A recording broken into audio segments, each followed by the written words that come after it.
యేసు నామములో అడుగుచున్నాం తండ్రి. మన ప్రభువుని రక్షకుడైన యేసుక్రీస్తు నామములో మీకు కృపయు సమాధానము కలుగునుగాక. ఆమేన్. ఆమేన్ అని చెప్పండి. ఆమేన్ అంటే పై చెప్పిన సంగతులన్నీ అలాగూ జరుగునుగాక అని. మరి ఈరోజు శనివారం చాలా బిజీ. సడన్గా ఫోన్ చేసి రావాలన్నప్పుడు తండ్రి పని కాబట్టి మరి రాలేనని చెప్పలేకపోయాను. ఈరోజు మరి రేపు ఆదివారం కాబట్టి సిద్ధపాటు దినం ఈరోజు. మరి అయినప్పటికీ కూడా మీ యొక్క మరి విషయాల్లో ఈ ఉపవాస ప్రార్థనలో పాల్గొనడానికి దేవుడు కృప చూపాడు. మరి ఈ సమయంలో నేను ఇది 3వసారి 4వసారి ఇక్కడ రావటం. మరి నన్ను ఆహ్వానించిన బ్రదర్ రాజాకి, సుజయ్కి, కుటుంబానికి, తల్లిదండ్రులకి, సంఘానికి నా ప్రత్యేకమైన వందనాలు. దేవుని వాక్యంలోకి వెళ్దాం. ఇర్మియా గ్రంథంలో మీరందరూ చాలా పనులు ఉంటాయి. అయినా సరే ఈరోజు ఉపవాస ప్రార్థనకి మీరు అందరూ కూడా మరి చాలామంది రావాల్సి ఉంది. కొంతమంది ఉద్యోగపరంగా కానీ వేరే విషయాలను బట్టి కానీ రాలేకపోయి ఉండొచ్చు. కానీ మీరు పనులు పక్కకు పెట్టి మీరు రాగలిగినందుకు మీకు చాలా వందనాలు. ఎందుకంటే ఈ పరిచర్యలో దేవుని కుమారుడు లేకపోతే దేవుని బిడ్డలు కలిగిన భారంలో మీరు కూడా సంఘ బిడ్డలుగా ఉండి ఈ పరిచర్యలో ఈ యొక్క దేవునికి ఉన్నటువంటి ప్రణాళికలో మీరు పాల్గొని మీరు ఈ విధంగా మీ ప్రార్థన చేస్తున్న విధానికి వందనాలు. ఈ సమయంలో దేవుని వాక్యం విన్నాం. ఇర్మియా గ్రంథంలో దాదాపు 52 అధ్యాయాలు ఉన్నాయి. ఇర్మియా గ్రంథం, ఇర్మియా అనే ప్రవక్త 2 పుస్తకాలు రాశాడు. ఒకటి ఇర్మియా గ్రంథం, రెండోది విలాప వాక్యం. దాని పక్కనే ఉంటుంది. ఇది క్రీస్తు పూర్వం ఇంచుమించుగా 580వ సంవత్సరంలో రాయబడిన పుస్తకం. ఇతనికి సహాయకుడిగా లేఖికుడైన బారూకు ఉన్నాడు. దేవుని సేవకుడు ప్రకటిస్తూ ఉంటే ప్రక్కన లేఖికుడైనటువంటి బారూకు ఆ దేవుని మాటలు రాస్తూ వచ్చాడు. ఈరోజు ఫోన్ రికార్డ్ చేస్తున్నట్లుగా బారూకు ఆ విధంగా ఆ వాక్యాలను రాస్తూ ఉన్నాడు. ఈ ఇర్మియా ప్రవక్త ఈయన బెన్యామిన్ దేశమందలి మొదటి అధ్యాయం మొదటి వచనంలో అనాతోతులో కాపురం ఉన్నటువంటి యాజకుల్లో ఒకడు. ఇతడు దాదాపుగా యూదా రాజులైనటువంటి యోషియా, యెహోయాకీము, సిద్కియా అనేటువంటి రాజుల కాలంలో, అంటే యూదా రాజ్యము బబులోను చెరకు కొనుగోడి కాలం వరకు ఈ ఇర్మియా ప్రవక్త ప్రవశిస్తూ వచ్చాడు. ఈ పుస్తకంలో ముఖ్యమైనటువంటి వ్యక్తులు కొంతమంది ఉన్నారు. అందులో ఇర్మియా ఒక వ్యక్తి. రెండోది రేకాబు కుటుంబీకు. మూడోది మనం చూస్తే బారూకు. ఇలా కొంతమంది ముఖ్యమైన వ్యక్తులు ఉన్నారు. ఈ పుస్తకం చెప్పేది ఒకటే, దేవుని మాట వింటే మీరు ఆశీర్వదించబడతారు. దేవుని మాట వింటే రాబో ఉగ్రత నుండి తప్పించబడతారు. దేవుని మాట వింటే మీరు రక్షించబడతారు. దేవుని మాట వింటే ఆ ఉత్తర దిక్కు నుండి వచ్చే బబులోను రాజు యొక్క ఖడ్గం నుండి, క్షామము నుండి, కరువు నుండి మీరు తప్పించబడి రక్షించబడతారు. దేవుని మాట వినండి అని ఇర్మియా ప్రవక్త ఆ యూదా ప్రజలకు చెప్తూ వచ్చాడు. దేవుని మాట వినకపోతే చెడిపోతాం. దేవుని మాట వినకపోతే తప్పిపోతాం. దేవుని మాట వినకపోతే దేవుడు సిద్ధపరిచిన దీవులను పొందుకోలేం. అందుకే దేవుడు ప్రియమైన వారు ఆయన మాట వినాలని కోరుకుంటున్నాడు. కొన్నిసార్లు దేవుని మాట మనకు అనుకూలంగా ఉండొచ్చు, ఉండకపోవచ్చు. దేవుని మాట కొన్నిసార్లు మనకు నచ్చవచ్చు, నచ్చకపోవచ్చు. అయినా సరే మనం వింటే, ఆ నమ్మకంలో బతికితే, ఆ మాటలో నివసిస్తే ఖచ్చితంగా దేవుడు నిన్ను తలగానే ఉంచుతాడు. నిన్ను అనేకులకు ఆశీర్వాదకరమైన వ్యక్తిగానే ఉంచుతాడు. దేవుని మాట వినాలి. దేవుని మాట విన్నవారిలో ఇర్మియా ప్రవక్త ఒక వ్యక్తి మనం చూస్తాం. ఇక్కడ ఉన్నటువంటి దేవుని ప్రజలు చాలా చెడిపోయారు. ఎంతగా చెడిపోయారంటే దేవుని మాట వినే పరిస్థితే లేదు. దేవుని మాట మీద తిరుగుబాటు చేయడు. ఒక మాటలో చెప్పాలంటే మొండిగా మారిపోయారు. చివరికి ఎవరికి కూడా ఉపయోగకరంగా లేరు. అంతగా చెడిపోయారు ప్రజలు. యూదా రాజు అయితే ఈ ఇర్మియా గ్రంథాన్ని చాకుతో కోసేసి మంటలో కాల్చివేశాడు. దేవుని భయం లేదు, వాక్య భయం లేదు ప్రజలకి. అలాంటి ప్రజల మధ్య ఈ ఇర్మియా ప్రవక్త నివసిస్తూ ఉన్నాడు.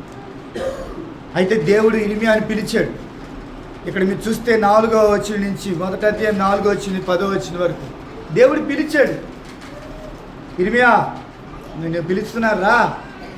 గర్భములో 4వ వచనం, యెహోవా వాక్కు నాకు ప్రత్యక్షమై ఇలా సెలవిచ్చును, గర్భములో నేను నిన్ను రూపింపక మునిపే నిన్ను ఎరిగి తిని, నువ్వు గర్భంలో నుండి బయలుపడక మునిపే నేను నిన్ను ప్రతిష్ఠించి తిని, జనములకు ప్రవక్తగా నేను నియమించింది.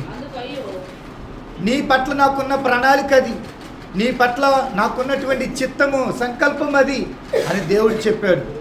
నిన్ను ఎరిగాను, నిన్ను ప్రతిష్ఠించి ఉన్నాను, నిన్ను జనములకు ప్రవక్తగా నిన్ను నియమించాను. మనుషులు కాదు నిన్ను ఏర్పరచలేదు, మనుషులు నిన్ను నియమించలేదు, నేను నిన్ను నియమించుకున్నాను, నేను నిన్ను ఏర్పరచుకుని అన్నాను అని దేవుడు చెప్పాడు. యేసుప్రభువు వారు కూడా ఒక రోజున తన శిష్యులతో అన్నాడు, మీరు నన్ను ఏర్పరచుకునలేదు అని దేవుడు చెప్పి, నేనే మిమ్మల్ని ఏర్పరచుకుని ఉన్నాను. ప్రియమైన పిలిచిన వాడు దేవుడు, ఏర్పరచుకున్నవాడు దేవుడు. మీరందరూ అమూల్యమైన వారే, దేవుని యొక్క స్వరక్తం ఇచ్చి సంపాదించబడిన సంఘం ఇది. ఈ సంఘానికి దేవుడు ఒక కాపరిని దేవుడు నియమించి ఉన్నాడు. ప్రవక్త అంటే అర్థము ఇదే పుస్తకంలో రాయబడింది. ప్రవక్త అంటే అంటే బదులు, వక్త అంటే మాట్లాడేవాడు. ప్రవక్త అంటే దేవునికి బదులుగా మాట్లాడేవాడే ప్రవక్త. ఇర్మియా గ్రంథం 18వ అధ్యాయం 19వ వచనంలో ప్రవక్త యొక్క అర్థం అక్కడ రాయబడి ఉంది. చూడండి, 18వ అధ్యాయం 18వ వచనం, అప్పుడు జనులు ఇర్మియా విషయమై యుక్తిగల యోచన చేతము రండి, యాజకుడు ధర్మశాస్త్రం వినిపించక మానడు, జ్ఞాని యోచించకుండా ఉండడు, ప్రవక్త వాక్యము చెప్పక మానడు. ప్రవక్త అంటే వాక్యం చెప్పేవాడు, అంటే దేవునికి బదులుగా మాట్లాడేవాడు. దేవుడు సరాసరి వచ్చి మనతో మాట్లాడు. ప్రియమైన వారు, ప్రవక్త ద్వారా మాట్లాడతాడు. కాబట్టి దేవుడు మాట్లాడాలంటే ఒక మనిషి అవసరం. ఆయనే ఇర్మియా అని పిలుస్తున్నాడు. నువ్వు రా అని పిలుస్తున్నాడు. నేను నిన్ను గర్భంలో రూపింపబోక నిన్ను ఎరిగి ఉన్నాను, నేను నిన్ను ప్రతిష్ఠించి ఉన్నాను, నా సేవకి నిన్ను ప్రవక్తగా నిన్ను నియమించున్నాను, రా అని అంటే ఈ ఇర్మియా ఏమన్నాడు తెలిసినా? అందుకు అయ్యో 6వ వచనం, మొదటి అధ్యాయం 6వ వచనం, అయ్యా చిత్తగించుము, నేను బాలునే మాట్లాడటకు నాకు శక్తి చాలదని అనగా. దేవుని ప్రణాళిక ఏమో ఆయన సేవ చేయాలని, దేవుని వాక్యము ప్రకటించాలని. కానీ ఇర్మియా అంటున్నాడు, అయ్యా నేను చిన్నవాడిని, వయసులో చాలా చిన్నవాడిని, నేను బాలుడిని అని అంటే దేవుడు ఏమన్నాడు తెలుసా? యెహోవా నాకు ఇలాగ సెలవిచ్చాడు, నేను బాలుడను అనవద్దు. ప్రియమైన వాళ్ళు అనబాకండి, నాకు ప్రార్థన రాదని అనబాకండి, నాకు పాటలు పాడడం రాదని అనబాకండి. దేవుడు నీ పట్ల ఏ సంకల్పం అయితే ఉద్దేశించాడో, ఏ ప్రణాళిక అయితే నీ పట్ల దేవునికి ఉన్నదో, ఆ ప్రణాళిక నువ్వు లోబడినట్లయితే, దేవుడి మాటకు నువ్వు లోబడినట్లయితే, దేవుడు ఖచ్చితంగా ఆయన చూసుకుంటాడు. నీ పక్షాన ఆయన సహాయం చేస్తాడు. నువ్వు ఎప్పుడు కూడా భయపడవాకు. నీ మనస్సాక్షి దేవుని విషయంలో దేని విషయంలో ప్రేరేపిస్తుందో ఆ ప్రేరేపణ లోబడు. ఆ ప్రేరేపణకు నువ్వు గనక లోబడినట్లయితే ఖచ్చితంగా నువ్వు ఆశించే మెట్లో, దేవుడు ఆశించే మెట్లో దేవుడు నిన్ను నిలబెడతాడు. నువ్వు అనవద్దు, నేను బాలుడు అనొద్దు అన్నాడు దేవుడు. నీ విషయంలో కూడా అంటున్నాడు, అనబాకు. కొన్నిసార్లు పౌలు గారు అన్నాడు, నేను బలహీనుడునయ్యా అంటే, నేను బలహీనుడని అనవద్దు, నా కృప నిన్ను బలపరుచును అని దేవుడు చెప్పాడు. కాబట్టి ప్రియమైన వారు, దేవుడు ప్రియమైన వారిలో ఆయన ఉన్నాడు నీ పక్షాన్ని. నేను బాలుని అనొద్దు. ఇర్మియా ప్రవక్తతో దేవుడు మాట్లాడుతున్నాడు, నిన్ను ప్రవక్తగా నిన్ను నియమించాను, జనములకు ప్రవక్తగా. అసలు ప్రవక్తగా కాదు, నిన్ను అసలు దేశాలకే రాజ్యాలకే నిన్ను నియమించాలని ఈ పుస్తకంలో ప్రియమైన వారులారా మనం చూడగలము. ఈ దేవుని యొక్క సంకల్పము అక్కడ మనం చూస్తాం. రాజ్యాలకు అని అంటుంది అక్కడ బైబిల్లో. ఒకసారి మనం చూసినట్లయితే, రాజ్యముల మీద నేను నియమించి తిని అనే మాట ఇర్మియా గ్రంథంలో ఉంటుంది. ప్రియమైన వాళ్ళ ఒకసారి దొరికితే పట్టుకుందాము. అది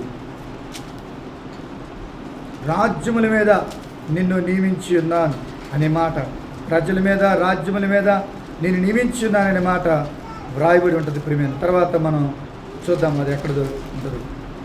అయితే ఇక్కడ విషయం ఏంటంటే, నువ్వు వెళ్ళి నేను చెప్పాల్సిన వాక్యం నువ్వు చెప్పాలి. ఇక్కడే ఉంటుంది చూడండి, మొదటి అధ్యాయం 10వ వచనంలో ఉంటుంది, జనముల మీదను, ఆఖరి లైన్లో, జనముల మీదను రాజ్యముల మీదను నిన్ను నియమించున్నాను.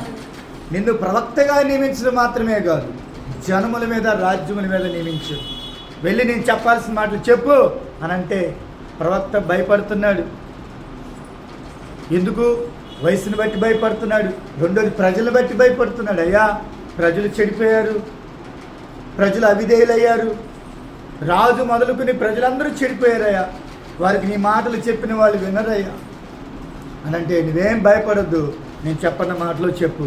నేను నిన్ను ఎవరు పడగొట్టజాలని ఇత్తడి ప్రాకారంగా నిన్ను నేను నియమించున్నాను. 18వ వచనం, మొదటి అధ్యాయం 18వ వచనం మీరు చూసినట్లయితే ఆఖరి దాదాపుగా 5వ లైన్లో ఇనుప స్తంభముగాను, 18వ వచనం 5వ లైన్లో ఇత్తడి గోడగాను ఉండినట్లు ఈ దినమున నిన్ను నియమించున్నాను. వారు నీతో యుద్ధము చేదురు కానీ నిన్ను విడిపించుటకును నేను నీకు తోడైనందున వారు నీ పైన విజయమందా జాలరు. ఇదే యెహోవా. ఇర్మియా ప్రవక్త ప్రతికూల పరిస్థితులు ఉన్నప్పటికీ దేవుని మాటకు లోబడమని దేవుడు చెప్పినప్పుడు అక్కడ లోబడడానికి తాను ఇష్టపడ్డాడు. అయ్యా, నేను చిన్నవాడినానంటే నేను చిన్నవాడును బాలుని అనవద్దు, నేను పంపువారి యొద్దకు నువ్వు వెళ్ళు అన్నప్పుడు వెళ్ళటానికి ఇష్టపడ్డాడు. దేవుడు చెప్పమన్న మాటలో చెబుతా ఉంటే ప్రజలు అతని మీద తిరుగుబాటు చేశారు, అతన్ని హింసించారు, శ్రమ పెట్టారు, శోధించారు, మాటలకు లోబడలేదు, వారు గర్వాంధులయ్యారు.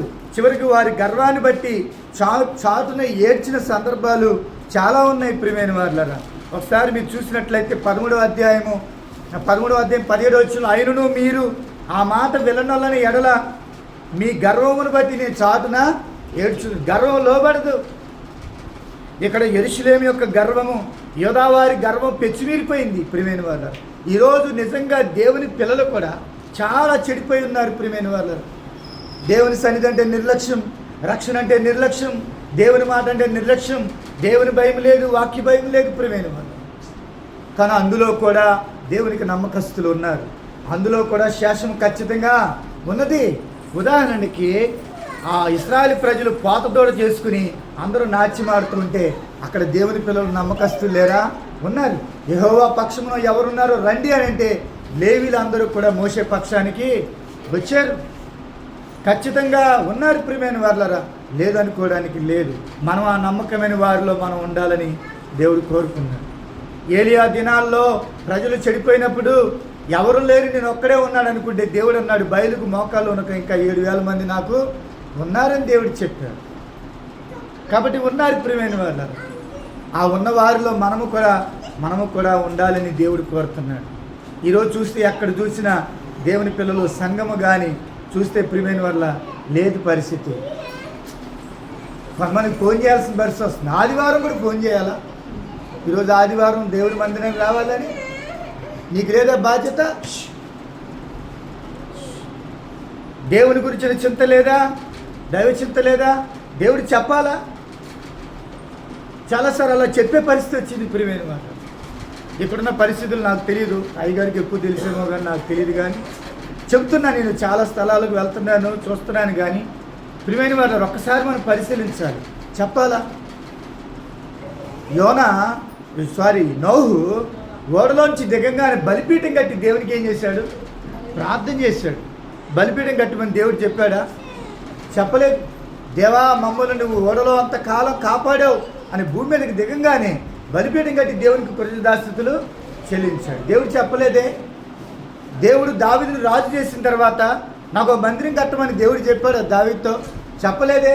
దావీదే ఎరిగి ఉన్నాడు, నేను రాజభవనంలో ఉంటున్నాను, నా దేవుని మందిరం గుడారంలో ఉంది అని ఎరిగి దైవచిత్త కలిగి దేవుని మందిరం కొరకు కావలసినటువంటి సమస్తాన్ని కూడా సమకూర్చాడు. చెప్పలేదే. ఆ బాధ్యత లేక ఆ భారం మనకు కలిగి ఉండాలి. ఈరోజు నశించిన ఆత్మల పట్ల భారము ఒక సేవకుడికి మాత్రమే కాదు, సంఘానికి కూడా ఉండాలి. ప్రియమైన వారు, మరి తమ్ముడి విషయంలో చెప్పాల్సి వస్తే ఎంతో భారం, తన చదువుకున్నటువంటి వయసులో నుంచి కూడా దేవుని సేవ చేయాలనేటువంటి భారం అతనిలో ఉంది. అది తాను గుర్తించాడు, తనతో ఉన్నటువంటి జీవితాన్ని చదివిన వారు కూడా గుర్తించారు. ప్రియమైన వారు, అలాంటి సమయంలో దేవుని సేవ చేయాలన్న సమయంలో అదే భారంతో కొనసాగాడు, చదువుకున్నాడు. తర్వాత దేవుడు ఉద్యోగం ఇచ్చాడు, ఉద్యోగం చేసుకుంటూ ఇటు వాక్యపరిచి కూడా తాను చేస్తూ వచ్చాడు వైరాపట్నంలో. తనకున్న ప్రణాళిక, దేవునికి ఉన్న ప్రణాళిక ఏంటంటే తన పట్ల జనములకు ప్రవక్తగా అతనిని నియమించినటువంటి విధానం, రాజ్యముల మీదను జనముల మీదను నియమించిన విధానం, దేవుని సంకల్పం అతని పట్ల ఉన్నది ప్రియమైన. కానీ ఒక పక్క భయం ఉన్నప్పటికీ దేవుడు అడుగుజాలు వేసుకుంటూ వెళ్ళిపోయాడు ఆయన. పౌలు గారు కూడా అన్యజనులకి అతనిని ఒక దైవజనుడిగా, ఒక సేవకుడిగా నియమించాలని దేవుడు ఉద్దేశించాడు. అయితే ఈ పౌలు గారు ఏం చేశాడంటే ఎవరికి చెప్పకుండా అరేబియా దేశం వెళ్ళి ప్రార్థన చేసుకుని ఎందుకంటే దేవుడు అన్ని జనులకు నిన్ను వెలుగుగా వాడుకోబోతున్నానని దేవుడు దమస్కు పట్టణంలో చెప్పాడు.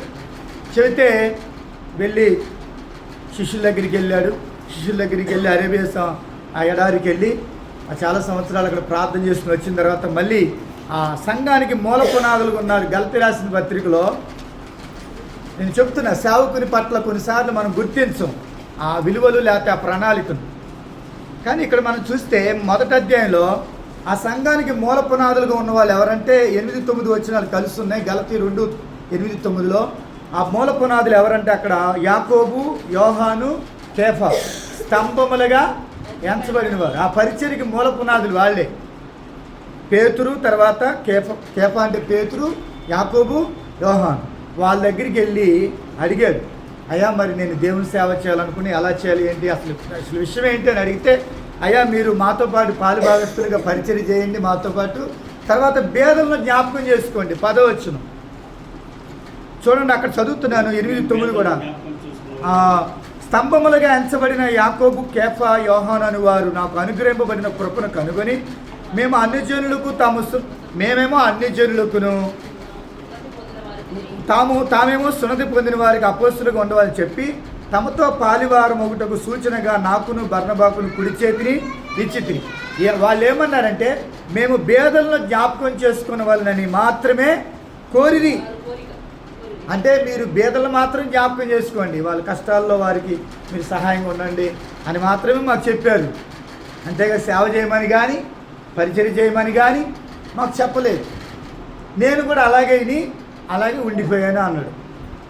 చివరికి అపోస్తుల కార్యంలో దేవుడు ఆది సంఘానికి చెప్పాడు. పౌలు విషయంలో ఏం చెప్పాడంటే అపోస్తుల కార్యంలో మీరు చూసినట్లయితే దేవుడు తన సంకల్పాన్ని, ప్రణాళికను గుర్తు చేశాడు అక్కడ ఉన్న సంఘానికి. ఏమిటంటే 13వ అధ్యాయం. ఆ రోజుల్లో మొట్టమొదటి క్రైస్తవ సంఘంగా పిలువబడిన అంత్యోక్యలో చాలా గొప్ప గొప్ప వ్యక్తులు ఉన్నారు. వాళ్ళందరూ కూడా గొప్ప విశ్వాసులు. 13వ అధ్యాయం 2వ వచనంలో వారు ప్రభువుని సేవించు ఉపవాసం చేస్తుండగా పరిశుద్ధాత్మ దేవుడు ఏమన్నాడు తెలిసిన, నేను బర్నబాను పౌలును పిలిచిన పని కొరకు వారిని ప్రత్యేకించులని వారితో చెప్పాను. దేవుడు తన సంకల్పాన్ని గుర్తు చేశాడు. మీరేదో బేదలు జ్ఞాపకం చేసుకోమని అలా కూర్చోబెట్టారు. పౌలు పట్ల నాకున్న ప్రణాళిక ఏంటి తెలుసా, నా పరిచర్య చేయాలి. అతను అన్ని జనులకు అపోస్తులుగా, అంటే అపోస్తులు అంటే పంపబడినవాడు, నేను అతను పంపిస్తున్నాను కాబట్టి అతన్ని అన్ని జనులకు అపోస్తులుగా ఉండేటకు నేను నిర్ణయించాను కాబట్టి ఆ పని కొరకు ఆయన్ని ప్రత్యేకించి పంపించండి అంటే వెళ్ళాడు. నిజంగా పౌలుని దేవుడు ఎంత గొప్పగా వాడుకున్నాడో మనందరికీ తెలుసు. ప్రపంచ సువార్థికుడిగా మారాడు. కొన్నిసార్లు ప్రియమైన వాళ్ళు మన పట్ల దేవుని ప్రణాళికను మనం ఎరగం, కానీ పరిస్థితుల ద్వారా దేవుడు తెలియచేస్తాడు. ఇర్మియా ప్రవక్త విషయంలో ప్రజలు చెడిపోయిన పరిస్థితిలో, లోబడిన పరిస్థితిలో వాక్యాన్ని ప్రకటిస్తూ ఉంటే అతన్ని శోధించారు, అతన్ని బాధ పెట్టారు. అతని మాటకు ఏ మాత్రం కూడా లోబడలేదు. వారి గర్వమును బట్టి, లోబడిన తత్వాన్ని బట్టి చాటును ఏడ్చాడు, కన్నీరు విడిచి ప్రార్థన చేశాడు. చివరికి కొన్ని సందర్భాల్లో చెప్పుడప్పుడల్లా కీడు గురించే చెప్పాల్సి వస్తుంది. చెప్పిన మాటలు వారికి అనుకూలంగా లేవు, వారికి విరోధంగా ప్రకటించాల్సి వస్తుంది. కాబట్టి ఎందుకు ఈ సేవ అని చెప్పేసి సేవ చేయకుండా ఒక మూలం కూర్చున్నాడు ఇర్మియా. కూర్చుంటే హృదయంలో మండుతా ఉంది. ఇర్మియా గ్రంథము 20వ అధ్యాయం మీరు చూసినట్లయితే 20వ అధ్యాయం ఇర్మియా గ్రంథము 20వ అధ్యాయం 7వ వచనం. ఇర్మియా గ్రంథం 20వ అధ్యాయం. సేవ చేయొద్దు, అసలు సేవే వద్దు, చెప్పినట్టల్లా కీడుని గురించి చెప్పాల్సి వస్తుంది.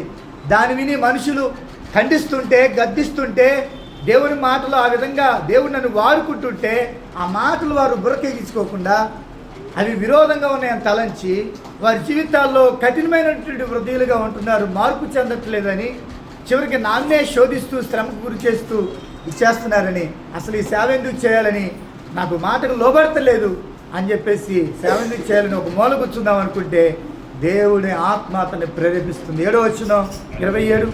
యెహోవా నీవు నన్ను ప్రేరేపింపగా నీ ప్రేరేపణకు లోబడి తిని నువ్వు బలవంతం చేసి నన్ను గెలిచితివి. నేను దినమెల్ల నవ్వులు పాలైతిని. అందరూ నన్ను ఎగతాళి చేయుదురు. ఎందుకంటే ఎందుకు నన్ను వీళ్ళు ఎగతాళి చేస్తున్నారు, ఎందుకు వీళ్ళు నవ్వుతున్నారు నన్ను చూసి? నేను వాక్యం చదువుతుంటే వాక్యాన్ని ప్రకటిస్తుంది ఎందుకు నవ్వుతున్నారు? చిన్నవాళ్ళు నన్ను నవ్వుతున్నారా? నువ్వేంటి మాకు చెప్పేదో నవ్వుతున్నారా? లేకపోతే నువ్వు చెప్పేటువంటి మాటలు ఏమాత్రం సత్యం కాదని నవ్వుతున్నారా? లేదా ఆ బబులోను రాజు పక్షాన్ని మాట్లాడుతున్నావేంటి? ఆ ఉత్తర దిక్కున బబులోను రాజు వచ్చి మిమ్మల్ని తీసుకెళ్ళిపోతున్నాడని చెబుతున్నావేంటి? ఇవన్నీ ఉత్తమ మాటలే. ఎందుకంటే మాకు ఉన్నారు ప్రవక్తలు, వాళ్ళంతా అబద్ధ ప్రవక్తలు, అదేం జరగదు అని చెప్తున్నారు. మేము వాళ్ళ మాట నమ్ముతాం, నీ మాటలు నమ్మం. ఇవన్నీ ఉత్తమ మాటలని మీరు నవ్వుతున్నారా? నాకు తెలియదు. కానీ నేను మాట్లాడినప్పుడల్లా, పలుకున్నప్పుడల్లా అందరూ నన్ను ఎగతాళి చేస్తున్నారు. ఎందో వచ్చిన ఏలనగా నేను పలుకున్నప్పుడల్లా బలత్కారం జరుగుతుంది, పాపం జరుగుతుంది, మీ పాపాన్ని బట్టి శిక్ష రాబోతుంది, శ్రమ రాబోతుంది అని చెప్పాల్సి వస్తుంది. కాబట్టి దోపుడు జరుగుతుందని ఎలుగెత్తి చాటింపవలసి వచ్చెను. జనమల్ల యెహోవా మాట నాకు అవమానమునకును అపహాస్యమునకును హేతువాయను. ఆయన పేరుని ఎత్తను. ఇక ఈ విధంగా నేను ప్రకటిస్తూ ఉంటే, వాక్యం చెబుతూ ఉంటే ప్రజల మధ్య నాకు కలుగుతున్నటువంటి అవమానం ఇది. ప్రజల మధ్య ఉన్న పరిస్థితి నాకు ఇది. అందరూ నాకేం పూలేయట్లేదు, రాళ్ళేస్తున్నారు. అందరూ రాళ్ళేస్తున్నారు. ఆ రాళ్ళను బట్టి నేను గాయపరచబడుతున్నాను. హృదయాలు ఎన్నో గాయాలు ఉన్నాయి. దాన్ని బట్టి నేను మూల కూర్చుని ఏడుస్తున్నాను. నా జీవితంలో కూడా కొన్నిసార్లు నేను దేవుడు నాకు అప్పగించిన సంఘం విషయంలో చాలా తీవ్రంగా ఆలోచించాను. అసలు వెళ్ళిపోదామని అనుకున్నా, వదిలేసి దేవుని వెళ్ళొద్దు, ఇక్కడే ఉండాలని దేవుడు చెప్పాడు. దేవుని మాటకు లోబడ్డాను, అక్కడే ఉండాలి. ఎందుకంటే నేను వారి నుండి ఏమీ ఆశించట్లేదే. ఈనాటికి ఎప్పుడు కూడా ఏ సంఘానికి ఎప్పుడు నా పరిస్థితి ఎప్పుడు చెప్పలేదు, ఎప్పుడు నా జీవితం గురించి ఎప్పుడు అడగలేదు, ఎవరి దగ్గర నేను చేజాపలేదు. ఒకవేళ దేవుని పరిచర్య ఉంటే దాని గురించి చేద్దామమ్మా, మీరు ఏదో ఓపికను బట్టి ఇవ్వండి, దాన్ని బట్టి చేద్దాం, ఉంటే చేద్దాం, లేకపోతే లేదనేవాడిని. కానీ సంఘం మీద ఎప్పుడు ఏది కూడా భారం వేయలేదు. నా సంగతి ఏది చెప్పలేదు దేవుని తప్ప. అయినా ఎందుకని వీళ్ళు దేవుడు ఆశించబెట్టలేదు, ఎందుకు బ్రతకలేకపోతున్నారు వీళ్ళు? ఎందుకని ఇంత ప్రయాసపడుతుంటే, ఇంత కన్నీరు విడిచి ప్రార్థన చేస్తుంటే కనీసం దేవునికి లాగా కాకపోయినా నాకులాగానే ఎందుకు వీళ్ళు బ్రతకరు అని నేను ఏడ్చి కన్నీరు విడిచి, ఎందుకు ఇదే పొలం ఇంకో చోటు దున్నితే పంట పండిద్ది, ఆత్మల పంట పండిద్ది అని వెళ్ళిపోదామని దేవుని దగ్గర దెబ్బలాడాను. దేవుడు అన్నాడు వెళ్ళొద్దు అన్నాడు. ఆ రాళ్ళే పూలైపోయింది. మేమేం దేవుని పెట్టారా? ఆ రాళ్ళు ఏమైనా చెప్పండి, పూలే. దేవుని పెట్టారా? గుర్తుపెట్టుకోండి, రాళ్ళు వేసేవారు చూసి మనం బాధపడాల్సిన అవసరం లేదు. ఒకరోజు నా రాళ్ళే పూలుగా మారుతాయి. పూలు వేసారని పొంగిపోవద్దు, కొన్నిసార్లు రాళ్ళుగా మారొచ్చేమో చెప్పలేము. ఎప్పుడు కూడా ఏ విషయంలో కూడా బాధపడాల్సిన అవసరం లేదు. మన ప్రభు వైపే చూడాలి, ప్రభు వైపు చూడాలి. ప్రభు వైపు చూసినప్పుడు ప్రియమైన వాళ్ళరా ప్రతికూల పరిస్థితులు కూడా ఆయన అనుకూలంగా మారుస్తాడు. ఇక్కడ నేను ఆయన పేరుని ఎత్తను, ఆయన గురించి నేను ప్రకటించను. ఎందుకంటే ఆయన గురించి నేను ప్రకటించినప్పుడల్లా దినమెల్లా నేను నవ్వులు పాలవ్వాల్సి వస్తుంది. అందరూ నన్ను ఎగతాళి చేస్తున్నారు, నన్ను శ్రమకు గురి చేస్తున్నారు అని నేను ఆయన పేరు ఎత్తనని, ఆయన నామమును ప్రకటించనని నేను అనుకుంటున్నా. అది నా హృదయంలో అగ్ని వలె మండుతుంది. ప్రభువా, నా హృదయంలో మండుతూ ఉంది, నేను చెప్పకుండా ఉండలేనయ్యా, నీ సేవ చేయకుండా నేను బతకలేనయ్యా అని ఇర్మియా ప్రవక్త దేవుని గురించి నాకు ప్రకటించాడు. ఆయన సేవలో ముందుకు సాగిపోయాడు. మరి సహోదరు తమ్ముడి విషయంలో కూడా మరి తల్లిదండ్రులు ఎందుకు నాన్న ఉద్యోగం చేసుకున్నావు కదా, మరి ముఖ్యంగా వాళ్ళ నాన్నగారు కొన్నిసార్లు అన్నాడు, ఎందుకు సేవ ఏంటి ఇది. అయినా సరే నా దేవుడు నా పట్ల పెట్టిన భారం అది. వాళ్ళు ఎంతో చక్కగా భారంగా ప్రార్థన చేస్తారు తల్లిదండ్రులు ఇద్దరు. రాజా తల్లిదండ్రులు చాలా గొప్ప, వారి ప్రార్థన ఎంతో గొప్ప ఆశీర్వాదం. వాళ్ళు రోజు వాక్యం వింటారు, కన్నీరు విడిచి ప్రార్థన చేస్తారు. అలాంటి సమయంలో వాళ్ళ నాన్న సేవ విషయంలో అడ్డుపడితే ఆయన గుండెలో మండుతుంది ఆ భారం, చెప్పకుండా ఉండలేకపోయాడు. మరి ఎక్కడ ఏ స్థలంలో ఈ పరిచర్య చేయాలి, ఎక్కడ ప్రార్థన ప్రారంభించాలనుకున్నప్పుడు ఒక స్థలంకి వెళ్తే అక్కడ శుభ్రం కడిగితే అక్కడ వద్దన్నారు. మళ్ళీ ఎక్కడ ప్రభువా ఏంటి పరిస్థితి అని పాపం ప్రార్థన చేసి దేవుడి స్థలాన్ని చూపించాడు. ప్రియమైన దేవుని పిల్లరా, ఆయన ప్రణాళిక, ఆయన సంకల్పానికి మనం లోబడినప్పుడు దేవుడు ఖచ్చితంగా ఆయన సిద్ధపరిచే ఉంచుతాడు. నీ కొరకు శాసాన్ని ఉంచుతాడు. కాబట్టి ఇర్మియా ప్రవక్త ప్రతికూల పరిస్థితుల్లో కూడా దేవుని మాటకి లోబడ్డాడు. ఎంతగా లోబడ్డాడంటే, నా మాటలు ప్రకటించమంటే అక్కడున్న ప్రజలు తిరుగుబాటు చేస్తున్నప్పటికీ కూడా వాక్యానికి లోబడినప్పటికి కూడా దేవుడి మాటలు ఉన్నది ఉన్నట్టుగా చెప్పాడు. వాళ్ళు ఏమన్నా అనుకోని, వాళ్ళ పరిస్థితి స్పందన ఎలా ఉన్నప్పటికి కూడా దేవుడు చెప్పమన్నాడు అది చెప్పాడు. ఈ ఒక్క విషయంలోనే కాదండి ఇర్మియా ప్రవక్త లోబడింది. తర్వాత మీరు చూసినట్లయితే నిజంగా దేవుని మాటకు లోబడ్డనేటువంటి ఇర్మియా ఎంత గొప్పగా లోబడ్డాడో మనం చాలా విషయాలు కూడా ఇతని ద్వారా మనం చూడొచ్చు. 16వ అధ్యాయంలో దేవుడు ఇర్మియా ప్రవక్తతో అన్నాడు, నీ వివాహం చేసుకోవద్దు అన్నాడు. ఈ స్థలంలో వివాహం చేసుకోవద్దు అన్నాడు. 16వ అధ్యాయము మరియు యెహోవాకు నా ప్రత్యక్షమే ఇలా సెలవిచ్చాను, ఈ స్థలమందు నీకు కుమారులైన కుమార్తెలైన పుట్టకూడినట్లు నీ వివాహము చేసుకొనకూడదు. ఈ స్థలమందు పుట్టు కుమారులు గుర్చి కుమార్తెలు గుర్చి వారి కనిన తల్లులు గుర్చి ఈ దేశంలో వారి కనిన తండ్రులు గుర్చి యెహోవా ఇలాగ సెలవిస్తున్నాడు. ఎందుకంటే ఉపద్రవం రాబోతుంది, ఖడ్గం రాబోతుంది. నెబుకద్నెజరు వచ్చి వీళ్ళందరూ దాసులుగా బానిసలుగా కొనిపోబోతాడు. కాబట్టి అలాంటి పరిస్థితికి నువ్వు వెళ్ళకూడదని ఈ స్థలమందు నీ వివాహం చేసుకోవద్దు అన్నాడు. ఇంకెక్కడైనా చేసుకోగానే ఈ స్థలం మాత్రం వివాహము చేసుకోవద్దు అన్నాడు. కానీ నిజంగా ఇర్మియా వివాహము చేసుకోలే. దేవుని మాట చూడండి, మనకు చెప్పలేదండి ఆ మాట, ఆయన చెప్పాడు దేవుడు. అక్కడున్న పరిస్థితులు బట్టి చెప్పాడు దేవుడు వివాహం చేసుకోవద్దని. వివాహం చేసుకోలేదు. వివాహం చేసుకోకపోతే పరిస్థితి ఏంటి మీకు తెలుసు కదా. వండుకుని తినాలంటే ఎలాగా? ఎందుకంటే పెళ్లి కాకుండా నేను కూడా పరిచర్లో ఉన్నా. కొన్నిసార్లు ఉపవాసం ఉండి ఏరే ఊరిపోయి వాకింగ్ చెప్పి వచ్చిన తర్వాత అన్నం ఉంది కదా అనుకుని పల్లి పెట్టుకుంటే అన్నం ఉండేది కాదు. నేను వండుకున్నా అనుకునేవాడిని. ఆ రోజు ఉపవాసం సంగతి గుర్తుండేది, కానీ రోజు మళ్ళీ అన్నం ఉంది కదా వండుకున్నాను కదా అనుకునేవాడిని. మధ్యాహ్నం ఇంత అన్నం ఉండేది కదా, మళ్ళీ అన్నం వండుకునేవాడిని. ఒంటరిగా ఉంటే పరిస్థితి ఏంటో తెలుసు మనకి. చూడండి, ఇర్మియా ప్రవక్త ప్రతి విషయంలో దేవుని మాటకు లోబడ్డాడు. అంత మాత్రమే కాదు, అతనికి ఆఫర్స్ వచ్చినాయి. ఏమిటంటే బబులోను రాజు వచ్చాడు ఆ దేశం మీదకి దండయాత్రకి. వచ్చి ఇర్మియా ప్రవక్త అన్నాడు 40వ అధ్యాయంలో ఏమన్నాడంటే, అతని బాడీ గార్డ్ అయినటువంటి నెబూజారాదాను రాజదేహ సంరక్షణ అధిపతి బబులోను రాజుకు ఉన్నటువంటి బాడీ గార్డ్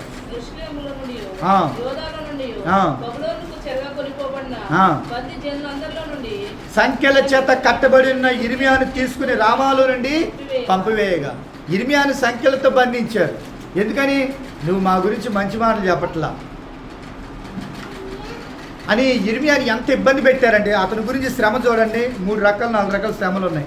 వాక్యం చెప్పినందుకు అతను ఎంత రాజు సైతము ప్రజల వరకు ఎంతగా శ్రమ గురి చేశారంటే, అక్కడ మీరు ఒక్కొక్క శ్రమ మీరు చూస్తే చూడండి. ఒకటి, అతన్ని బందీ గృహశాలలో ఉంచారు. 32వ అధ్యాయం 5వ వచనం ఉన్నది ఎక్కడ? చెరసాల్లో వేయించారు. 5వ వచనం, మీరు కల్దీలతో యుద్ధము చేసిన మీరు జయమందురు అను మాటలు నీవేళ ప్రకటించుచున్నావని ఇర్మియాతో చెప్పి అతను చెరసాల్లో వేయించి ఉండెను. ఎక్కడ వేశారు?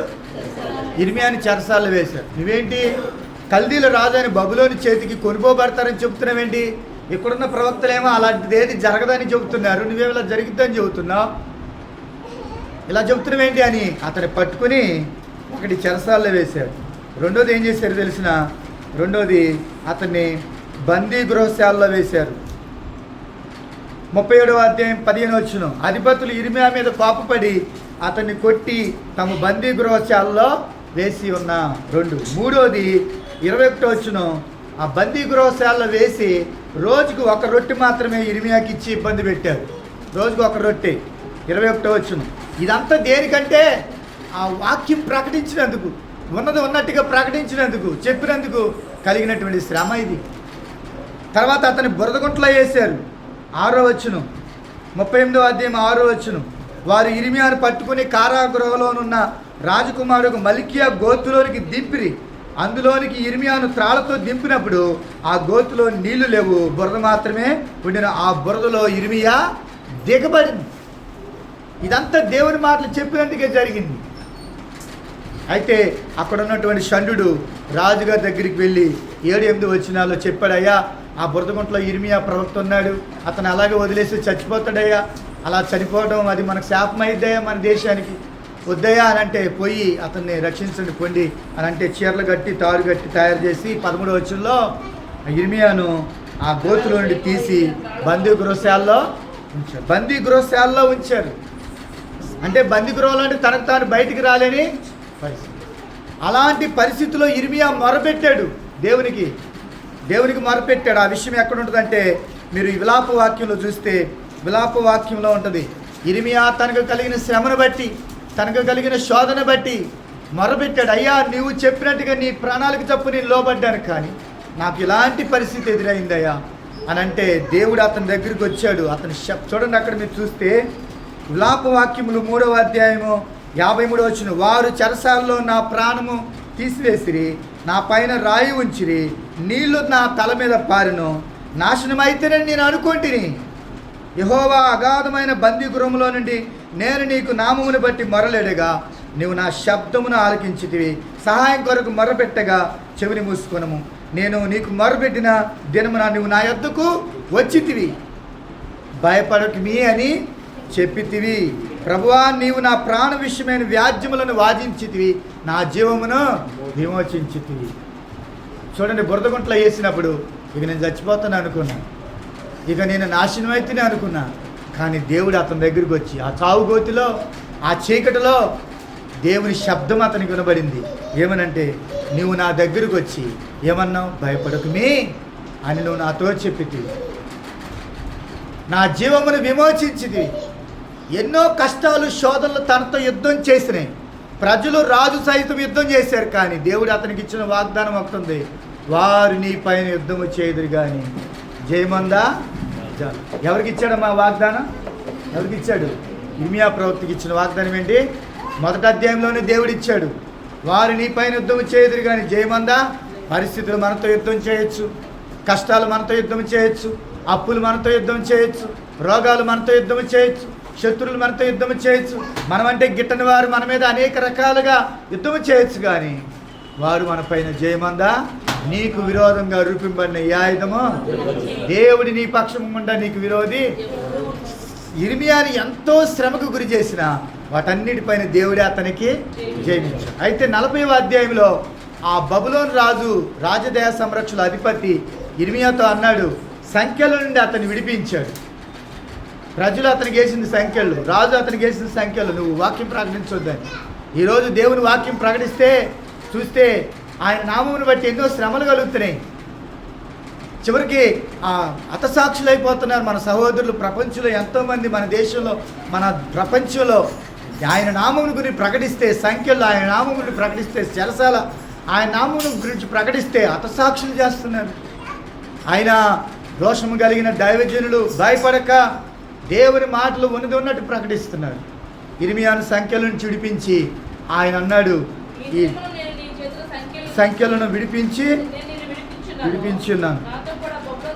చూడండి అక్కడ 4వ వచనం, ఆలకించు, ఈ దినమున నీ చేతి సంఖ్యలు తీసి నిన్ను విడిపించిన, నాతో కూడా బబులోనుకు వచ్చినందుకు మంచిదని నీకు తోచిన రమ్ము, నేను నిన్ను భద్రముగా కాపాడు. అయితే బబులోనుకు నాతో వచ్చినందుకు మంచిది కాదని నీకు తోచని ఎడల రావద్దు.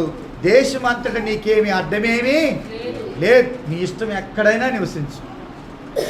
దేవుని మాటకు లోబడితే ప్రియమైన వాళ్ళరా, దేవుడు నీకు ఇచ్చే స్వేచ్ఛ అది. దేవుడు నీకు మార్గాన్ని ఆయన సరళము చేస్తాడు. ప్రపంచంలో ఆనాడు శక్తివంతమైన రాజ్యం ఏదంటే బబులోను సామ్రాజ్యమే. బబులోను సామ్రాజ్యమే ఇర్మియా ప్రవక్తకి అధికారం ఇచ్చింది. దేశమంతటా, ప్రపంచమంతటిని ఎదుటుంది. నీ ఎక్కడైనా నువ్వు నివసించవచ్చు. నీకోసం అవసరమైతే తాకిదులు రాస్తాను, ముద్ర వేసి అవసరమైతే నీకు అధికారం ఇస్తాను, నువ్వు ఎక్కడైనా నివసించు. దేవుని మాట వింటే, దేవుని మాటకు లోబడితే, నీకు నచ్చినా నచ్చకపోయినా, నీకు అనుకూలంగా ఉన్నా లేకపోయినా, దేవుని మాటకు నువ్వు లోబడితే పరిస్థితులన్నీ దేవుడు నీకు అనుకూలంగా తీసుకుని వస్తాడు. అయితే ఇర్మియా ప్రవక్త ఎక్కడికి వెళ్ళలేదు, కానీ తన జనుల మధ్య ఆయన నివసించాడు. 40వ అధ్యాయం 6వ వచనంలో ఆఖరి లైన్లో ప్రజల మధ్య కాపురం ఉండెను అనే మాట ఉంటుంది. 39వ అధ్యాయము 14వ వచనం ఆఖరి లైన్లో అప్పుడు అతడు తన ప్రజల మధ్య. చూడండి, ఈరోజు మరి నిజంగా చెప్పాలంటే, ఇప్పుడు రాజా తమ్ముడు ఆయన వెళ్ళే ఆఫీస్కి వెళ్ళాలంటే నేను వెళ్ళలేను. ఇప్పుడంటే మనం అందరం ఫ్రీగా వచ్చేస్తున్నాం, ఇక్కడికి మందిరం కాబట్టి వచ్చేస్తున్నాం. రాత్రి ఎక్కడున్నాడు మా సహోదరు అంటే వచ్చేస్తున్నాం. ఆయన ఉన్న ఆఫీస్కి వెళ్ళాలంటే మనం వెళ్ళగలుగుతావా చెప్పండి? ఎంత విలువైన ఉద్యోగం. అక్కడికి ఎవరు పడితే వాళ్ళు వెళ్తానికి లేదు, పర్మిషన్ కావాలి. ఏమని పలానా వాళ్ళు మీకోసం వచ్చారంటే అక్కడ వాళ్ళ ఐడెంటిటీ కార్డు ఇస్తేనే లోపలికి, లేకపోతే ఎలా. కానీ అలాంటి ఉన్నతమైనటువంటి ఉద్యోగులు ఉండి కూడా, విస్తారమైన పని ఉండి కూడా, తన దేవుడు తన పట్ల పెట్టినటువంటి భారాన్ని ఎరిగి ఒక పక్కన సేవను పోషించుకుంటూ తన కుటుంబాన్ని పోషించుకోవాలంటే ఉండాలి కదా. దేవుడు ఎంతకాలం ఇస్తాడో తెలియదు ప్రియమైన వాళ్ళరా. కానీ తన జీవితంలో అటు ఉద్యోగ విషయంలో ఇటు దేవుని పనిలో తాను బ్యాలెన్స్ చేసుకుంటూ వెళ్తూ ఉన్నాడు ప్రియమైన వాడు. చూడండి, తనకి ఎన్నో ఉన్నాయి, అవకాశాలు లేవా? తన కుటుంబం తీసుకుని హాయిగా ప్రపంచంలో నలుమూల తిరగలేడా? కానీ మీ మధ్యలో ఉండి దేవుడు తన పట్ల పెట్టిన భారాన్ని మీతో పంచుకొని, అన్యులు ఎంతోమంది నశించిపోయిన వారి ప్రాంతంలో ఉన్నారు, వారందరూ రక్షించబడాలని భారం కలిగి వారు మీ కొరకు అవసరమైతే తగ్గి పరిచర్య చేస్తూ ఉన్నారు. మీరు కూడా వారితో పాటు ఏకీభవించి ప్రియమైన వాళ్ళరా ప్రార్థిస్తూ సహకరిస్తున్నారు. మీ అందరికీ వందనాలు. గుర్తుపెట్టుకోండి ప్రియమైన వాళ్ళరా, నమ్మకమైన వాళ్ళు అంటే తెలుసుగా మీకు. నమ్మకమైన వాళ్ళు ఎవరమ్మా? మనుషులు ఉన్నా లేకపోయినా పనిచేసే వాళ్ళని ఏమంటారు? నమ్మకమైన. విడవకుండా అంటిపెట్టుకున్న వాళ్ళనే నమ్మకమైన వాళ్ళు అంటారు. అవునాగా చెప్పండి. యేసు ప్రభుకి నమ్మకమైన వాళ్ళు కొద్దిమంది ఉన్నారు. ఈరోజు మీరు కొద్దిమంది ఉండారు. ఇంకా నయం దేవుడు అన్నాడు, 100 మంది ఉంటే నేను మీ మధ్య ఉంటాను అలా. ఇంకా నయం చెప్పండి, ఏమన్నాడు? ఎక్కడ 2 ముగ్గురు వాళ్ళ మధ్యలో ఉంటానన్నాడు దేవుడు. ఆయన మనసు అది. మీలో ఒంటరైన వాడు 100 మందికి అయ్యగారికి వాక్యం చెప్పమని సమయం ఇస్తే నాకు ఇచ్చారు, కానీ సమయం ఇంకా ఉంది కొద్దిగా. జనాలు ఎక్కువ ఉంటే వాక్యం చెప్పబుద్ధి అయింది. వాక్యం చెబుతూనే ఉంటారు. టైం అయిపోతుందంటే ఆత్మ ప్రేరేపిస్తుంది ఇంకా చెబుతా అంటారు. జనాలు తక్కువ ఉంటే ఏదో చెప్తుంటారు. కానీ దేవుడు 2 ముగ్గురు ఉన్న చోట కూడా ఉన్నానన్నా. నేను చెప్తున్న వాక్యం కూడా ఆయన వింటున్నాడు. ఆయన ఎదురు చేస్తున్నటువంటి ప్రసంగం ఇది. ఆయన ఎదురు చేస్తున్న ప్రార్థనలు ఇవి. ఆయన ఎదురు చేస్తున్న ఆరాధనలు ఇవి. ఆయన ఎదుటి మనం ఉన్నాం. కాబట్టి ఎక్కడ 2 ముగ్గురు కూడిందరో అక్కడనేనా. ఇంకో మాట ఉంది బైబిల్లో, విచిత్రమైన మాట. మీలో ఎవడైనా రోగి అయిన ఎడలా అతనికి ఒలివ నూనె రాసిన ఎడలా అని రాసి లేదు. ఇంకా ఏంటంట? మీలో ఎవడైనా రోగి అయిన ఎడలా ఏం రాసింది? ఒలివ నూనె ఉందా? నూనె రాసిన ఎడలా ఆ నూనెతో పాటు ఇంకోటి ఉండాలి, విశ్వాసం. విశ్వాసరహితమైన ప్రార్థన ఆ రోగిని ఇంకా ఒలివ నూనెని పెట్టాలి. అక్కడ ఒలివ నూనె పెట్టాల్సి వస్తే పరిగెత్తాలి. కొంతమంది ఒలివ నూనె కోసం పరిగెత్తే వాళ్ళు ఉన్నారు, స్వస్థతల కోసం పరిగెత్తే వాళ్ళు ఉన్నారు. ఎందుకండి? దేవుని వాక్యం ఏం చెప్తుందో ఉన్నది ఉన్నట్టు నమ్మరాదు. దేవుని వాక్యము ఉన్నది ఉన్నట్టు నమ్మితే ఏ సమయంలోనైనా ఎప్పటికైనా నువ్వు మోసపోవు. దేవుని వాక్యం ఉన్నది ఉన్నట్టు నమ్మకుండా నీ సొంత జ్ఞానాన్ని ఆధారం చేసుకుంటే ఎప్పటికైనా మోసపోవు. చూడండి, అక్కడ ప్రియమైన వారు, దేవుడు అన్నీ తెలిసిన దేవుడు రాసిపెట్టిన విధానం. ఇక్కడ ఇర్మియాకి ఎన్నో ఆఫర్స్ వచ్చినా తన జీవితంలో దేవుడు పెట్టిన భారం, నా ప్రజల మధ్య తన కాపురం ఉండి వారి కోసం ప్రార్థన చేస్తుంది. కొన్నిసార్లు దేవుడు ఆ ప్రజలను చూసి అన్నాడు, అసలు వీళ్ళ కోసం నువ్వు ప్రార్థన చేయొద్దు, నువ్వు చేసిన నేను వినను అన్నాడు. చూడండి 7వ అధ్యాయము చూడండి, 7వ అధ్యాయం 16వ వచనంలో, కాబట్టి నీవు ఈ జనమ కొరకు, ఇర్మియా గ్రంథం 7వ అధ్యాయం 16వ వచనం, ఈ జనమ కొరకు ప్రార్థన చేయకము, వారి కొరకు మొరనైనను ప్రార్థనైన చేయకము, నన్ను బతిమాలు కొనకము, నేను నీ మాట. ఈ జన్మ కోసం ప్రార్థన చేయబాకయ్యా. వాళ్ళు నీ మాట వింటలేదు. నీ మాట వినువాడు నా మాట వినును. వీళ్ళు నీ మాట వింటలేదు కాబట్టి, నా మాట వింటలేదు కాబట్టి వీళ్ళ కోసం ప్రార్థన చేయబాకు. రాబోయే ఉగ్రత నుండి, శిక్ష నుండి వాళ్ళు తప్పించబడాలి, రక్షించబడాలని నా దగ్గర నువ్వు బతిమాలుకోవద్దు. అయ్యా పలానోళ్ళు రోగి ఉన్నారు, పలానోళ్ళు చాలా బలహీనలై ఉన్నారు, పలానోళ్ళు కష్టాలు పాలై ఉన్నారు, పలానోళ్ళు వారి జీవితంలో నెమ్మదిలేని బ్రతుకుతున్నారు, వారి జీవితం అంతా కన్నీరే బాధే అని వారి పరిస్థితి అంతా నా దగ్గర చెప్పి నన్ను బతిమాలుకోవద్దు. వారిని విడిపించయ్యా, వారిని రక్షించయ్యా, వారిని స్వస్థపరిచయ్యా, వారి జీవితంలో ఈ పరిస్థితులని నాకు చెప్పొద్దు. నువ్వు వారిని ప్రార్థన చేయబాకు. నువ్వు చేసిన నేను వినను. అయినా సరే ఇర్మియా ప్రవక్త 9వ అధ్యాయము 1వ వచనంలో కన్నీరు విడిచి ఆ జన్మ కొరకు ఆయన ప్రార్థన చేస్తున్నాడు. చూడండి ఎంత మంచి మనసు కలిగిన వాడు ఇర్మియా. చూడండి 9వ అధ్యాయం, నా జనులు అక్కలేని వారికి వచ్చి నీ దేవారాత్రము కన్నీరు విడిచినట్లు నా తల జలమయముగాను నా కన్ను కన్నీళ్ళు కొట్టగాను ఉండును. కన్నీళ్ళు విడిచి ప్రార్థన దేవుడు చెప్పిన వెంటలా. ఎందుకంటే నా ప్రజలు రక్షించబడాలి, నా దేశ ప్రజలు రక్షించబడాలి, నా పట్టణ ప్రజలు రక్షించబడాలి, ఈ వైరా పట్టణంలో ఉన్న వారు రక్షించబడాలి, నా సంఘము కూడా ఆశీర్వదించబడాలి. దేవుడు నాకు అప్పగించిన సంఘము అది వృద్ధి చెందాలి. అంత ప్రార్థన చేయొద్దంటే కన్నీళ్ళు విడిచి ఆయన ఏం చేస్తున్నాడు? ప్రార్థన చేస్తున్నాడు. మానవుని యొక్క మనసు ఎలా ఉంటుంది? అమ్మా మీకు మాట చెప్తా, నోహు ఓడగట్టాడు కదా, ఆ తలుపు ఎవరు వేశారు? మీరు బాగానే అంటున్నారు. వాక్య జ్ఞానం ఉంది మీకు బాగానే, పర్వాలేదు. దేవుడే డోర్ వేసాడు. ఎందుకు వేసాడు చెప్పండి?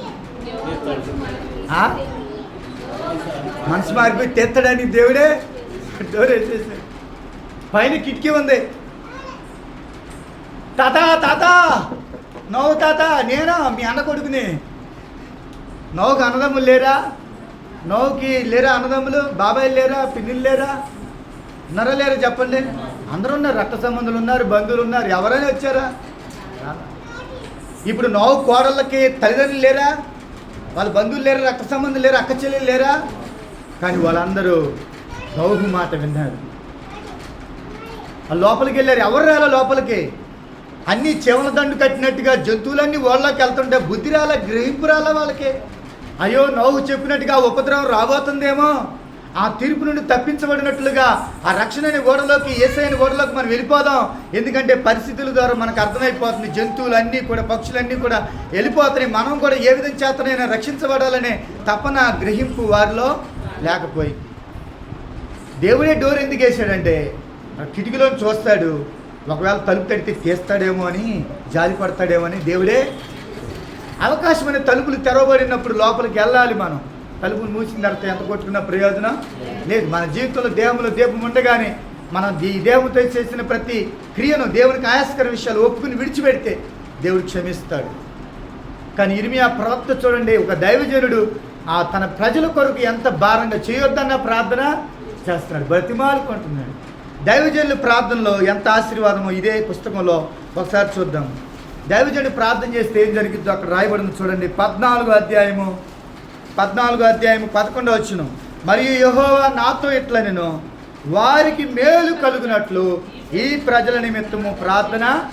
అంటే దైవజనుడు ప్రార్థన చేస్తే ఏం కలిగిద్ది? వారికి మేలు. అది దైవజనుడి ప్రార్థన. అది దేవుని సేవకుడు, దేవుడు నియమించిన, ఏర్పరచుకున్న, ప్రతిష్ఠించుకున్న ఆ సేవకుడు కనుక ప్రార్థన చేస్తే, ఆ సేవకుడు మన మధ్యలో ఉంటే, ఆ సేవకుడు అడుగు పెడితే అది ఎంతో మేలు, ఎంతో ఆశీర్వాదం. వారికి మేలు కలుగుకున్నట్లు వారి నిమిత్తం ప్రార్థన అంటే ప్రార్థన చేస్తే దైవజనుడు మేలు కలుగు. ఆనాడు ఏలియా విధవరాలు కుమారుడు కొరకు ప్రార్థన చేస్తే ఏం కలిగింది చెప్పని? చనిపోయిన కుమారుడు బ్రతికాడు.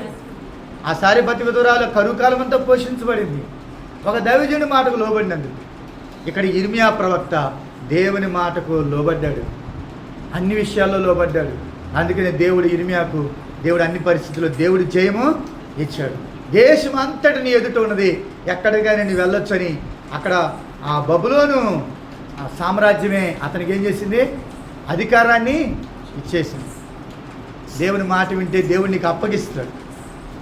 నువ్వు ఊహించని ఆశ్చర్య కార్యాలు దేవుడు చేస్తాడు. దేవుని మాటకు లోబడిన వ్యక్తి ఇర్మియా ప్రవక్త. ఇంకొక కుటుంబం ఉందండి, రేకాబు కుటుంబం. ఈ ఒక్క మాట చెప్పి నేను ముగిస్తాను, నాకు ఇవ్వబడిన సమయం అయిపోయింది. రేకాబు కుటుంబం 35వ అధ్యాయం. దేవుని ప్రజలు ఆయన మాట వింటలేదు, దేవుని మాట వింటలేదు, ఇర్మియా ప్రవక్త మాటలు లేదు. కానీ ఒక కుటుంబం మాత్రం వాళ్ళ నాన్న చెప్పిన మాటలు విన్నారు. రేకాబు కుటుంబం 35వ అధ్యాయం, ఇర్మియా గ్రంథం 35వ అధ్యాయంలో వాళ్ళ నాన్న ఏం చెప్పాడంటే, వాళ్ళ నాన్న యెహోనాదాబు ఏం చెప్పాడంటే, కొడుకుని పిలిచి అన్నాడు, నాన్న 35వ అధ్యాయము వాళ్ళకి చెప్పాడు, మనకు కాదండి. 8వ వచనం. మా పితరుడైన రేకాబు కుమారుడు యెహోనాదాబు మాకు ఆజ్ఞాపించిన సమస్త విషయంలో అతని మాటను బట్టి మేము కానీ, మా భార్యలు కానీ, మా కుమారులు కానీ, మా కుమార్తెలు కానీ ద్రాక్షరసము త్రాగొట్టలేదు. మా తండ్రి అని యెహోనాదాబు మాకు ఆజ్ఞాపించిన సమస్తమును బట్టి మేము విధేయులగునట్లుగా కాపురమునకు ఇళ్ళు కట్టుకున్నట్లేదు. ద్రాక్ష వనములు కానీ, పొలములు కానీ సంపాదించట్లేదు, విత్తనములు చల్లటలేదు, గుడారములోనే నివసిస్తాం. మా నాన్న ఏం చెప్పాడంటే, మీరు గుడారంలోనే ఉండండి, మీరు విత్తనాలు విత్తొద్దు, పొలములు సంపాదించొద్దు, తర్వాత ద్రాక్షరసము తాగొద్దు అని చెప్పాడు. వాళ్ళ చెప్పిన మాట అక్షరాలు వాళ్ళు పాటించారు. ఇర్మియా ప్రవక్త లోపలికి తీసుకెళ్ళి వాళ్ళకి ద్రాక్షరసం తాగమని ఇస్తే మేము తాగమన్నారు. వాళ్ళు మీరు ఎందుకు తాగరంటే మా నాన్న చెప్పాడు ఏమనంటే మీరు ద్రాక్షరసం త్రాగొద్దు, విత్తనాలు విత్తొద్దు, ఇండ్లు కట్టుకోవద్దు, తర్వాత పొలాలు సంపాదించుకోవద్దు, గుడారంలోనే ఉండమన్నాడు. ఎందుకు వాళ్ళ నాన్న అలా ఉండమన్నాడు అంటే వాళ్ళు బాగా బతకడం ఇష్టం లేదా, వాళ్ళు ఉన్నతంగా బ్రతకడం ఇష్టం లేదా, రాబో ఉగ్రతను దూరదృష్టితో చూశాడు తన తండ్రి. ఇదిగో బబులోను సామ్రాజ్యం ఉండి వస్తాడు రాజు, ఇర్మియా ప్రవక్త చెబుతున్నాడు, ముందుగానే ప్రవచిస్తున్నాడు, మన అందరినీ దాసులుగా బానిసలుగా తీసుకుని పోతాడంట. కాబట్టి మీరు క్షేమంగా, మీరు సజీవంగా ఉండాలంటే, మీరు దీర్ఘాయుష్మంతులై ఉండాలంటే, మీరున్న ప్రాంతంలో మీరు ఉండాలంటే, ఆ శత్రువు నుండి మీరు విడిపించబడాలంటే, రక్షించబడాలంటే మీరు గుడారంలోనే. అసలు మీరు ఎందుకు గుడారంలో ఉండాలో కారణం చెప్పలేదు, కానీ గుడారంలోనే ఉండమన్నాడు. అంతే చెప్పిన మాట అది. గుడారంలో ఉండండి, ఏం సంపాదించుకోవద్దు అని చెప్పాడు వాళ్ళకి. అయితే వాళ్ళ అక్షరాలు అలాగే ఉన్నారు. అయితే వాళ్ళు ఏం చేశారండి, గుడారంలో ఎందుకు ఉండమన్నాడు తెలిసిన, ఈ గుడారం పీకేసి ఇంకో చోట వేసుకో, అవునా కాదు చెప్పండి. ఆల్రెడీ బబులోను రాజు వచ్చేసాడు అక్కడ 11వ వచనంలో. అయితే బబులోను రాజు అయిన నెబుకద్నెజరు ఈ దేశంలో ప్రవేశింపగా కల్దీయుల దండుకు, సిరియల దండుకు భయపడి మేము యెరూషలేములో పోదాం రండి అని చెప్పుకొని మేము యెరూషలేములో కాపురం అంటున్నాం. మా గుడారాలు తీసేసి ఇప్పుడు యెరూషలేములో కాపురం అంటున్నాం. ఆల్రెడీ మొదట దండయాత్ర వచ్చేసాడు బబులోను రాజు. చివరికి ఏం జరిగింది తెలుసా, వాళ్ళ నాన్న మాట వాళ్ళు విన్నారు. అయితే ఇర్మియా ప్రవక్తతో దేవుడు అన్నాడు, చూసావా రేకాబు కుటుంబీకులు యెహోనాదాబు పిల్లలు ఒక తండ్రి చెప్పిన మాటలు విన్నారే, దేవాది దేవుడైన నేను చెప్పిన మాటలు వీళ్ళు ఎందుకంటలేదు నా ప్రజలు అని దేవుడు అక్కడ ప్రశ్నించాడు. చూడండి 14 వచనం, ద్రాక్షరసం త్రాగవద్దని రేకాబు కుమారుడైన యెహోనాదాబు తన కుమారులకు ఆజ్ఞాపించిన మాటలు నేటికి స్థిరంగానే ఉన్నాయి కదా. తర్వాత నేటి వరకు తమ పితరులకు ఆజ్ఞాపించిన ఆజ్ఞలు విధేయులగినట్లు వారు ద్రాక్షరసం త్రాగుకున్నారు. అయితే నేను పెందల కాడే లేచి మీతో బహు శ్రద్ధగా మాట్లాడినను, మీరు నా మాటగా వెనక. అయితే దేవుడు శరీర సంబంధమైన తండ్రి చెప్పిన మాటలు వీరు నమ్మకంగా ఉన్నందుకు వాళ్ళకు ఒక వాగ్దానం ఇచ్చాడు దేవుడు రేకాబు కుటుంబీకి. ఏమనంటే 19వ వచనంలో, మీకు వారసుడు ఉండక మానడు, కాబట్టి ఇశ్రాయేలు దేవుడు సైన్యములకు అధిపతికు యెహోవా సెలవిచ్చిందేమనగా నా సన్నిధిలో నిలిచినట్లుగా రేకాబు కుమారుడైన యెహోనాదాబునకు సంతతి వాడు ఎన్నడూ ఉండక మానడు. ఒక శరీర సంబంధమైన తండ్రి మాటకు లోబడినందుకు ఎంత గొప్ప దీవెన వచ్చిందో. దేవాది దేవుడు చెప్పిన మాటకు లోబడితే ఎంత దీవెన. ఒక శరీర సంబంధమైన తండ్రి చెప్పిన మాటకు లోబడినందుకు దీవెన అని చెప్పమంటారా? ఈ ఒక్క దీవెనే కాదండి, బబులోను అది వచ్చి ఏం చేసి తెలుసా, ఈ రేకాబు కుటుంబీకుల గుడారంలో డేరాలో ఉన్న వాళ్ళు చూసి, అరే వీళ్ళు మనకు వద్దులే, ఈ భేదవాళ్ళు మనకు వద్దులే, కానీ వీళ్ళు వదిలేసి మిగిలిన వాళ్ళంతా తీసుకొని పోండిరా అని, గుడారంలో మనకు వద్దు ఇల్లు అట్లా అని చెప్పేసి ఆ గుడారంలో ఉన్న వాళ్ళకి ఏం చేశాడంటే ఆ ద్రాక్ష తోటలో ఆ పొలాలు స్థలాలు వీళ్ళకి అప్పగించి, వీళ్ళు కొంచెం భేదోళ్ళు కాబట్టి మన మాట వింటారని, మనకు భయపడతారని వాళ్ళకి అప్పచెప్పి వెళ్ళిపోయాడు. ఎంత గొప్ప మేలొచ్చు. నేను సొంత మాటలు కాదు, ఇదే ఇర్మియా గ్రంథంలో మీరు చూస్తే అక్కడ ఉంటుంది 52వ అధ్యాయము. నెబూజరదాను చూడండి, అక్కడ నెబూజరదాను ఏం చేశాడు, 52వ అధ్యాయం 16వ వచనం.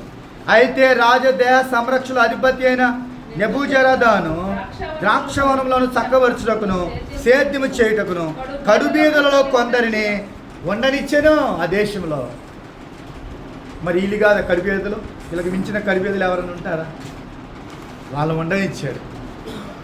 వాళ్ళ నాన్న చెప్పిన మాట విన్నందుకు వారి ప్రాణాలు కాపాడబడ్డాయి, వాళ్ళు రక్షించబడ్డారు. కాబట్టి ప్రియమైన వాళ్ళు, దేవుని మాట వింటే మనం ఆశీర్వదించబడతాం, దేవుని మాట వింటే రక్షించబడతాం, దేవుని మాట వింటే ఏ పరిస్థితులు వచ్చినా భయపడాల్సిన అవసరం లేదు. దేవుడిని తలగానే ఉంచుతాడు, తొకగా ఉంచడు. అలాగే తల్లిదండ్రుల మాట వింటే బాగుపడతాం. ప్రియమైన దేవుని ఎవరి బిడ్డలారా, మనందరూ తల్లిదండ్రుల మాట విన్నవాళ్ళు, మన క్షేమం కోరేవాళ్ళు వారే. తల్లిదండ్రుల మాటలు కూడా వాక్యానుసారం అయితే విను, అవి వాక్యానికి ప్రామాణికం ఉంటే లోబడు. తల్లిదండ్రుల మాట విన్నందుకు ఈ కుటుంబం ద్రాక్షరసం ఎందుకు తాగొద్దు అన్నాడంటే, ద్రాక్షరసం తాగితే మత్తులుగా ఉంటారు, శత్రువు వస్తే మీరు మేల్కోలేరు, అందుకే తాగొద్దు అన్నాడు. గుడారంలో ఎందుకు ఉండమన్నా అంటే ఇక్కడ కాదు ఇంకో చోట వేసుకోవచ్చు అని ఉద్దేశంతో చెప్పాడు. కానీ వాళ్ళు యెరూషలేములో కాపురమున్నారా. యెరూషలేము ఇదే ప్రియమైన వారు. యెరూషలేము అనేది ఆధ్యాత్మిక కేంద్రం, ఆధ్యాత్మిక స్థలం యెరూషలేము. యెరూషలేమా నిన్ను ప్రేమించువారు వర్ధిల్లుదురు. కాబట్టి దేవుని సన్నిధిని అంటిపెట్టుకుని ఉంటే దేవుడు ఖచ్చితంగా రాబో ఉగ్రత నుండి తప్పించడం మాత్రమే కాదు, నోవహు కుటుంబాన్ని జలప్రలయంలో తప్పించి రక్షించి సజీవుల దేశంలో నిలబెట్టినట్టుగా దేవుడు కూడా నిన్ను కూడా నిలబెడతాడు. కాబట్టి ఇర్మియా ప్రవక్త దేవుని మాటకు లోబడ్డాడు. రేకాబు కుటుంబీకులు తమ తల్లిదండ్రుల మాటకు లోబడినందుకు ఎంత మేలుందో మనం బైబిల్లో చూసాం ప్రియమైన వారు. కాబట్టి మనం దేవుని మాటకు లోబడి ఆయన చెప్పినట్టుగా ఆ మాటలో నివసిస్తూ బ్రతుకుదాం. దేవుడి కొద్ది మాటలు దీవించునుగాక. చిన్న ప్రార్థన. ప్రేమగల తండ్రి, దయగల ప్రభువా, నీ పాదాలకు వందనాలు, స్తోత్రాలు తండ్రి. ఇర్మియా ప్రవక్తతో నీవు అన్నావు, నువ్వు బాలుడు అనవద్దు, నీ పట్ల నాకున్న ప్రణాళిక ఇది. నేను నిన్ను నియమించాను, ప్రతిష్ఠించాను, నిన్ను ఏర్పరచుకుని ఉన్నాను. జనములకు ప్రవక్త మాత్రమే కాదు నీవు, జనములకే కాదు రాజ్యములకు ప్రవక్తవు నువ్వు అని చెప్పిన దేవుడు. నిన్ను పడగొట్టజాలని ఇత్తడి ప్రాకారంగా చేయబోతున్నాను. నీతో యుద్ధం చేయవారితో నేను యుద్ధం చేస్తాను, నీ మీద వారి జయం అందజాలదు.